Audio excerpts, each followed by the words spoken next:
नमस्कार किसान साथियों मई का प्रथम सप्ताह चल रहा है और किसान साथी अपने यहाँ पर मूंगफली की बुआई करने की तैयारियां कर रहे हैं। साथियों, जो मूंगफली की फसल है वो एक कैश क्रॉप है, नकदी फसल है और नकदी फसल होने के साथ साथ एक तेलीय फसल है, जिस कारण इसके जो मंडी भाव है वो साल दर साल बढ़ रहे हैं। पिछली बार कुछ किसानों ने अपने यहाँ पर मूंगफली की बुआई की थी और उन्होंने अच्छा प्रोडक्शन लिया और अच्छे मंडी भाव उनको मिले, जिस कारण इस बार किसान साथी काफ़ी उत्साहित है मूंगफली की फसल को लेकर कि हम भी अपने यहाँ पर मूंगफली की बुआई करेंगे। परंतु कुछ किसान साथियों ने असावधानियों के कारण या फिर जानकारी के अभाव में उनको बीमारियों का पता नहीं चला और साथ में जो वाइट ग्रब लगा, जो सफ़ेद कीड़ा होता है ज़मीन का, उसका भी उनको पता नहीं चला, जिस कारण उनके यहाँ पर प्रोडक्शन में काफ़ी गिरावट आई और साथ ही उनको मंडी भाव भी कम मिले। तो ऐसी सिचुएशन आपके साथ ना हो तो ये वीडियो आप पूरा देखें। तो साथियों, आज अपन बात करेंगे कि किसान साथी अगर मूंगफली की बुआई करना चाहते हैं तो किस प्रकार से करें, कौन कौन सी उनको सावधानी रखनी है और किस प्रकार से उनको खेत की तैयारी करनी है। साथियों, मूंगफली बुआई से पूर्व खेत की तैयारी और खाद की बात करते हैं। अगर खेत की तैयारी की बात करें तो शुरुआत में आपको गहरी जुताई करनी है। गहरी जुताई के बाद हैरो निकालना है। हैरो निकालने के बाद उसके अंदर आपको सिंचाई करनी है और सिंचाई करने के बाद ही आपको मूंगफली की उसके अंदर बुआई करनी है। और बुआई से पूर्व अगर खाद की बात करें, मैं 1 एकड़ के बारे में बताता हूँ कितनी खाद आपको 1 एकड़ में इस्तेमाल करनी है।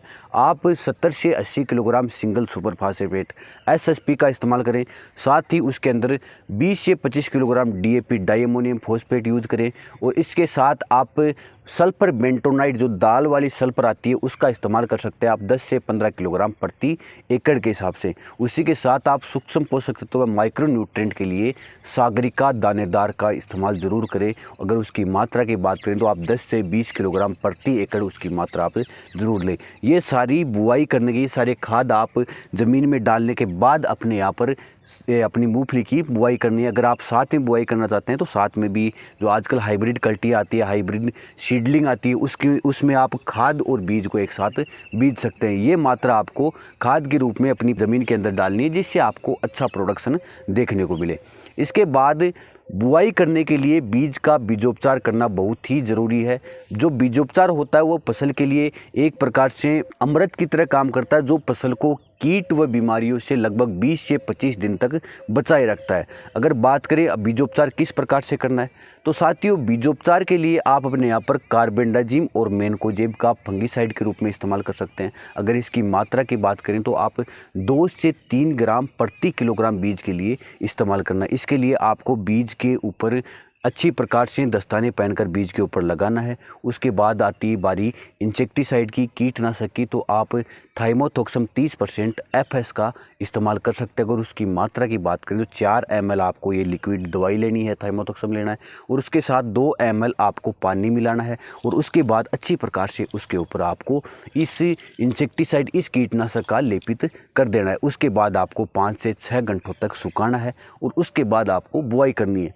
साथियों, अगर आप मूंगफली की बुआई कर रहे हैं, सालों से बुआई कर रहे हैं, तो आपको ध्यान होगा कि मूंगफली की बुआई में सबसे बड़ी समस्या आती है बीज जर्मिनेशन की, बीज के उगाव की, कि काफ़ी बार मूंगफली की फसल के अंदर बीज का उगाव बहुत कम होता है या होता ही नहीं है। तो मैं अपने अनुभव और किताबी जानकारी के आधार पर बताता हूं कि अगर आप मूंगफली के अंदर अच्छा उगाव लेना चाहते हैं, क्योंकि मूंगफली का जो बीज होता है वो काफ़ी कॉस्टली मार्केट में देखने को मिलता है, तो उगाव अच्छे के लिए आप अपने यहाँ पर जो भी बीज लेकर आ रहे हैं उसको आप लगभग 12 से 20 घंटों तक अपने यहाँ पर छायादार स्थान पर पंखे की हवा के अंदर सुखाना, ताकि उसके अंदर जो एक्स्ट्रा मॉइस्चर है, एक्स्ट्रा नमी है, वो बाहर निकल जाए, जिससे अपने यहाँ पर बीज का उगाव अच्छी प्रकार से हो पाए। तो साथियों, ये तकनीक आपको अपने यहाँ पर बुआई से पूर्व है और बुआई के साथ अपनानी है। बुआई के बाद जब आपकी फसल 30 से 35 दिन की हो जाए तो उस समय आपको सिंचाई करनी है।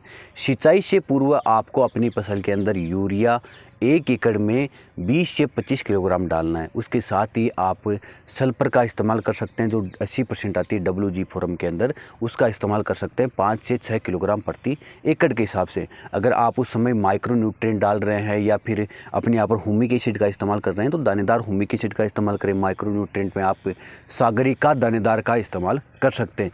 इस समय कुछ बीमारियां भी आपको मूंगफली की फसल में देखने को मिलती है, जिस प्रकार से विल्ट हो गए, जैसे पूरी प्रकार से मूंगफली अचानक से सूख जाती जाती है, पौधा सूख के मर जाता है, या फिर काली जड़ हो गई, या फिर जड़ गलन हो गया। इस प्रकार की बीमारियां मूंगफली की फसल में एक प्रकार से चुनौती हो जाती है किसानों के लिए, और इसका उपचार नहीं हो पाता है।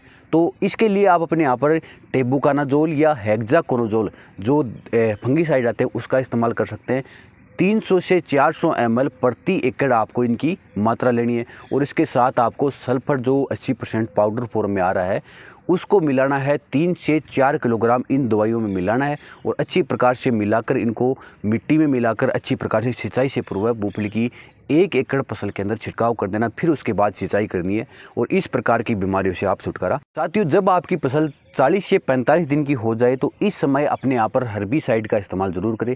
हर्बिसाइड की बात करें तो आप अपने यहाँ पर इमिडाथापर 10% में आता है, उसका इस्तेमाल कर सकते हैं। इसके साथ क्यूजोलोफोब जो आता है 10% में, उसका इस्तेमाल मिक्स में कर सकते हैं। इनकी मात्रा की बात करें तो आप 400 से 500 ml प्रति एकड़ इमिडाथापर का इस्तेमाल कर सकते हैं। इसी के साथ आप अपने यहाँ पर 200 से 300 ml क्यूजोलोफोब आता है, उसका इस्तेमाल मिक्स में करके अपने यहाँ पर यूज करें, ताकि आपके यहाँ पर जो भी खरपतवार है वो सारी की सारी ख़त्म हो जाए, सारी की सारी नष्ट हो जाए। इसी के बाद आप अपने यहाँ पर सिंचाई करें। सिंचाई के अंदर जो भी अगर खाद की बात करें तो आप 10 से 15 किलोग्राम यूरिया का इस्तेमाल कर सकते हैं। इसके साथ ही माइक्रो न्यूट्रेंट के लिए आप सागरिका दानेदार का इस्तेमाल कर सकते हैं, और इसी समय आप अपने यहाँ पर NPK 1261 का स्प्रे निकाल सकते हैं, ताकि आपके यहाँ पर जो जड़ें होती है वो अच्छी प्रकार से ग्रोथ करें।